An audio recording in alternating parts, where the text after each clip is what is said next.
एक नेता कह रहा है कि सनातन डेंगू है, मलेरिया है। दूसरा नेता कह रहा है कि सनातन HIV है, कोढ़ है। अभी एक तीसरा नेता कह रहा है कि सनातन तो पोटेशियम साइनाइड है। अरे मूर्खों, जब जहां जहां सनातन था वहां शांति थी, समृद्धि थी, खुशहाली थी। जैसे जैसे सनातन व्यवस्था खत्म हुई है वहां बदहाली बढ़ी है, बम धमाके शुरू हो गए। गंधार शांत था, समृद्ध था, खुशहाल था। सनातन खत्म हो गया, बदहाल हो गया, अशांति है, रोज बम विस्फोट हो रहे। कुंभा शांत था, समृद्ध था, खुशहाल था। सनातन खत्म हो गया, अब वो काबुल बन गया है, अशांत है, बदहाली है, रोज वहां दंगे हो रहे। पर्शिया शांत था, समृद्ध था, खुशहाल था जब तक वहां सनातन था। जैसे ही सनातन खत्म हुआ ईरान बन गया, ईरान बनने के बाद रोज बम धमाके हो रहे। कैके शांत था, समृद्ध था, खुशहाल था जब तक वहां सनातन था।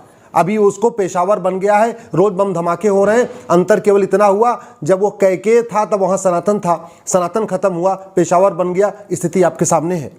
बाल्हिक शांत था, समृद्ध था, खुशहाल था जब तक वहां सनातन था। जैसे ही वो बल्ख बना, सनातन खत्म हुआ, रोज अशांति हो गई, रोज बम धमाके हो रहे। कंबोज में जब तक सनातन था, शांत था, समृद्ध था, खुशहाल था। जब सनातन खत्म हुआ, बदख्शा बन गया, तब से बदहाली है, बहन बेटियों की हालत बहुत बुरी हो गई है, फटेहाली है, रोज बम धमाके हैं, आतंकवाद का गढ़ बन चुका है। सुवास्तु जब तक वहां सनातन था, शांत था, समृद्ध था, खुशहाल था। जैसे सनातन खत्म हुआ है, स्वात घाटी बन गया, रोज बम धमाके हो रहे हैं।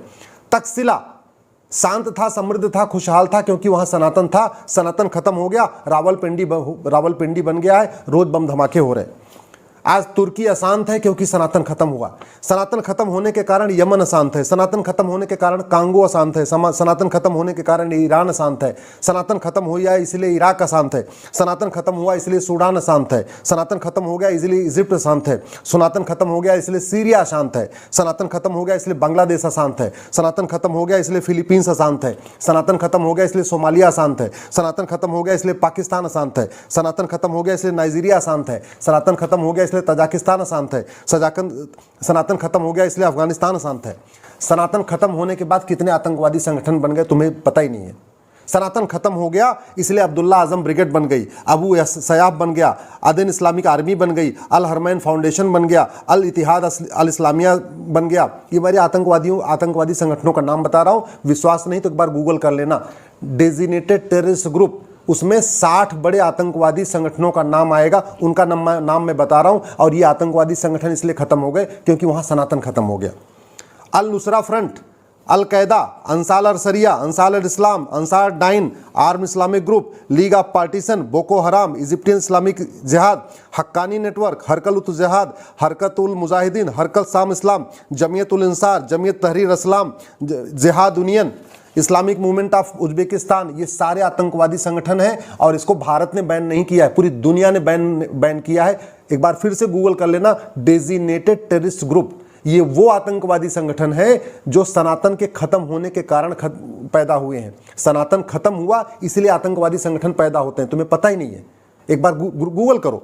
Islamic state greater Sahara, Islamic state of Iraq, Islamic state of Africa, जैसे मोहम्मद, जैसल मुजाहरीन, जमात अंसर दौला, जमात असरुत तौहीद, जमात नुसरुल इस्लाम, जमात उल अहरार, जमात इस्लामिया, झुंड अल अक्सा, झुंड अल खलीफा, Lashkar Toiba, Lashkar Jhangvi, Libyan Islamic group, Morocco Islamic group, movement of for jihad, mujahideen Indonesia, Tehreek Taliban, Islamic Turkmenistan Islamic party, ये सारे आतंकवादी संगठन हैं। याद रखना, जहाँ जहाँ सनातन मजबूत होता है वहाँ शांति आती है, समृद्धि आती है, खुशहाली आती है। और जहाँ जहाँ सनातन खत्म होता है वहाँ बदहाली आती है। बहन बेटियाँ कैद हो जाती हैं, बहन बेटियों का निकलना मुश्किल हो जाता है। अगर वो सर पर से अपना पल्लू हटा देती तो उनको गोली मार दी जाती है। अगर बहन बेटियाँ स्कूल नहीं जा सकती, कॉलेज नहीं जा सकती है, बहन बेटियों के साथ हलाला होता है। सनातन खत्म होने का दुष्परिणाम तुम्हें पता नहीं है। सनातन खत्म होता है तो बहुविवाह शुरू होता है। सनातन खत्म होता है तो जिहाद शुरू होता है। सनातन खत्म होता है हलाला शुरू होता है। सनातन खत्म होता है मुताह शुरू होता है। सनातन खत्म होता है मिस्यार शुरू होता है। सनातन खत्म होता है तहर्रुस शुरू होता है। सनातन खत्म होता है वसुधैव कुटुंबकम की भावना खत्म हो जाती है। सनातन खत्म होता है तो वहाँ पे नारी तू नारायणी की भावना खत्म हो जाती है। यत्र नारंती पूज्यते रमनते तत्र देवता। इसलिए तुम अगर सोच रहे हो कि सनातन पोटेशियम साइनाइड है, सनातन HIV है, सनातन डेंगू मलेरिया है, तो तुम्हारी बुद्धि भ्रष्ट हो गई है। तुम्हें डॉक्टर की इलाज की ज़रूरत है। तुम मनोवैज्ञानिक रूप से बीमार हो चुके हो। तुम्हें पता ही नहीं है कि पूरी दुनिया में जो सर्वश्रेष्ठ सोच है, वसुधैव कुटुंबकम, सर्वधर्म समभाव, सबका साथ सबका विकास, नारी तो नारायणी, यत नारंती पूज्यते रमन्ते तत्र देवता, ये सब वेद पुराण में लिखा है।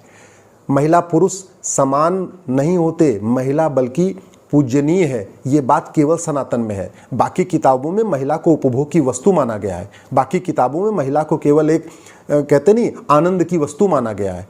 कि बाकी किताबों में महिला को केवल बच्चा पैदा करने की मशीन माना गया है। केवल सनातन है जहाँ सिखाता है नहीं, बहन बेटियों की पूजा करनी चाहिए। सनातन ही जो कहता है यत नारंती पूज्यते, जहाँ महिलाओं का सम्मान होता है वहाँ देवता निवास करते हैं। बाकी दुनिया के किसी भी रिलीजन में महिलाओं की पूजा नहीं होती। सनातन धर्म में हर नवरात्र में, साल में 2 बार नवरात्र आता है, वहाँ कन्या पूजन होता है। बाकी दुनिया के किसी भी और रिलीजन में सनातन को लिए गृहिणी जैसा शब्द उपयोग नहीं किया जाता है। सनातन में महिला के लिए गृहिणी उपयोग करते हैं। गृहिणी का मतलब जिसका घर पूरा रेडी हो उसको कहते हैं गृहिणी। ये सनातन की खूबसूरती है। तो बेटर ये होगा तुम अपनी बुद्धि ठीक करो, सनातन को पढ़ो, वेद पुराण को पढ़ो, भगवत गीता पढ़ो, रामायण पढ़ो, कम से कम किसी अच्छे गुरु के साथ बैठ के पढ़ो। अगर वामपंथी के साथ वामपंथियों के बीच में बैठोगे तुम्हारी बुद्धि भ्रष्ट रहेगी, तुम कभी सुधर नहीं पाओगे। सनातन धर्म खत्म हुआ इसलिए छुआछूत शुरू हुआ। सनातन धर्म खत्म हुआ इसलिए गैर बराबरी शुरू हुई। सनातन छुआछूत नहीं बताता सिखाता, सनातन छुआछूत का विरोधी है। सनातन समता सिखाता है, सनातन समरसता सिखाता है, सनातन इक्वलिटी, जस्टिस, लिबर्टी सिखाता है। वास्तव में हमारा जो संविधान है वो सनातन पे ही आधारित है, क्योंकि दुनिया के किसी भी और देश में, किसी भी और किताब में इक्वलिटी नहीं है, जस्टिस नहीं है, लिबर्टी नहीं है, फ्रेटर्निटी नहीं है, बोलने की आज़ादी नहीं है, सोचने की स्वतंत्रता नहीं है। ये सब कुछ सनातन में है, जहां आप खुल के कुछ भी बोल सकते हैं, खुल के कुछ भी सोच सकते हैं, आप वाद विवाद कर सकते हैं, आप तर्क कर सकते हैं, आप शास्त्रार्थ कर सकते हैं। दुनिया के कोई और भी रिलीजन शास्त्रार्थ की इजाज़त नहीं देता, खुल के बोलने की इजाज़त नहीं देता, निंदा करने की इजाज़त नहीं देता। अगर तुम्हारे अंदर इतनी हिम्मत है तो एक बार सनातन के अलावा किसी और रिलीजन की किताब पे कुछ बोल के कहो। तुम्हारे अंदर इतनी हिम्मत है तो एक बार जो विदेशी मजहब है, यहाँ पे भारत में है विदेशी मजहब, उन विदेशी जो मजहब हैं, विदेशी रिलीजन है, उनके बारे में एक बार तुम उनको कोड कह के देख लो, एक बार उनको मलेरिया कह के देख लो, एक बार उनको डेंगू HIV कह के देख लो, एक बार उनको पोटेशियम साइनाइड कह के देख लो। तुम्हें Z+ सिक्योरिटी देनी पड़ेगी। अगर Z+ सिक्योरिटी नहीं मिलेगी तुम जिंदा नहीं बचोगे। ये सनातन की खूबसूरती है कि तुम कुछ भी कहते हो फिर भी आराम से घूम रहे हो, तुम नेता बने हुए हो। ये सनातन की खूबसूरती है कि तुम आज सनातन को गाली देने के बाद भी तुम जिंदा हो। ये सनातन की खूबसूरती है कि सनातन को गाली देने के बाद भी तुम आराम से संसद में बैठे हो, विधानसभा में बैठे हो, आज भी तुम माननीय बने हो। लेकिन मैं ये चाहता हूँ इसके लिए सरकार तत्काल कानून बनाए। सठे साठ्यम समाचरित, ये जितने गंदे लोग सनातन की बुराई कर रहे हैं केवल इसलिए कर रहे हैं कि हमारा कानून घटिया है। उनको पता है कि सनातन के बारे में कुछ भी बोलो दंड नहीं मिलेगा। इसलिए मैं सरकार से निवेदन करता हूं, प्रधानमंत्री जी से, सबसे पहले विदेशी शिक्षा व्यवस्था खत्म करें, भारतीय शिक्षा व्यवस्था लागू करें। ये विदेशी चुनाव व्यवस्था खत्म करके एक भारतीय चुनाव संहिता लागू करें, एक विधायिका संहिता लागू करें, सांसद विधायक बनने के लिए ऑल इंडिया लेवल पे एग्जाम शुरू करें। ये जितने कूड़े कचड़े घूम रहे हैं ना, जिस दिन ऑल इंडिया लेवल पे एग्जाम शुरू हो जाएगा IAS की तर्ज पे, ये कचड़े ऐसे ही बाहर हो जाएंगे। चूंकि ऑल इंडिया लेवल पे कोई एग्जाम नहीं है, ये सारे कूड़े कचड़े आके पॉलिटिक्स में गंदा कर रहे हैं। इसलिए मैं माननीय प्रधानमंत्री से निवेदन करता हूं, भारतीय न्याय संहिता लागू करिए। 1 घंटे के अंदर, 1 घंटे में FIR हो, 1 महीने में जांच हो, 1 साल के अंदर फैसला हो। ऐसे गंदे लोग चूंकि बाद में पलट जाते हैं, बयान पलट देते हैं, इनका नार्को पॉलीग्राफ ब्रेन मैपिंग जरूरी है जिससे झूठ न बोलने पाए। इसलिए एक नार्को भारतीय साक्ष्य संहिता की जरूरत है जिससे कि इनका झूठ पकड़ में आ जाए। प्रॉपर्टी को आधार से लिंक करना जरूरी है, क्योंकि जितने गंदे हैं ये 1000-1000, 5-5 करोड़ के मालिक बने बैठे हुए हैं। इनके पास महंगे महंगे फार्म हाउस हैं, नौकर के नाम पे खरीदते हैं, रिश्तेदारों के नाम पे खरीदते हैं। इसलिए प्रॉपर्टी को आधार से लिंक करने की ज़रूरत है। एक भारतीय नागरिक संहिता बनाने की ज़रूरत है कि जो आदमी भारत को गाली दे, भारतीय संस्कृति को भारतीय संस्कृति का अपमान करे, सनातन संस्कृति का अपमान करे, उसकी नागरिकता खत्म होनी चाहिए। इसलिए सरकार को एक भारतीय नागरिकता संहिता बनाना पड़ेगा। अब समय आ गया है विदेशी नाम हटाए जाएं, विदेशी निशान हटाए जाएं, विदेशी कर व्यवस्था खत्म किया जाए, विदेशी पुलिस व्यवस्था खत्म किया जाए, विदेशी चिकित्सा व्यवस्था खत्म किया जाए, विदेशी शिक्षा व्यवस्था खत्म किया जाए और प्रत्येक कानून को दुनिया का सर्वोत्तम कानून बनाया जाए।